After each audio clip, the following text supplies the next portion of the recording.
அபிஷேகத்திலே நிரம்பிய தாவீது, பரிசுத்தமாக வாழ்ந்த தாவீது இவ்வாறாக சொல்கின்றார். திருப்பாடல் 60:12 கடவுளின் துணையால் நாம் வீரத்துடன் போராடுவோம்.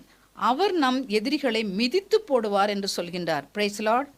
ஹல்லேலூயா. ஹல்லேலூயா. ஹல்லேலூயா. ஹல்லேலூயா. நான் மிதித்து போடுவேன் என்று சொல்லவில்லை, ஆண்டவர் மிதித்து போடுவார் என்று சொல்கின்றார். ஹல்லேலூயா. ஹல்லேலூயா. பிரியமானவர்களே, ஆண்டவருடைய துணை கொண்டு நீங்களும் உங்களுடைய எதிரிகளை மிதித்து போடலாம். உலகம் பசாசு சரீரத்தை முறியடிக்கலாம். உங்களை தொந்தரவு செய்ய வருகின்ற சாத்தானுடைய தலையை நீங்கள் நசுக்கலாம். நிச்சயமாக ஆண்டவர் உங்களோடு துணையாக இருக்கும் பொழுது எந்த மனிதரும் உங்களுக்கு எதிராக எழும்ப முடியாது. எல்லா மனிதர்களையும் நீங்கள் வீழ்த்த அவர் உங்களுக்கு அதிகாரம் கொடுப்பார். அவர் உங்களுக்காக போராடுவார். Price the Lord.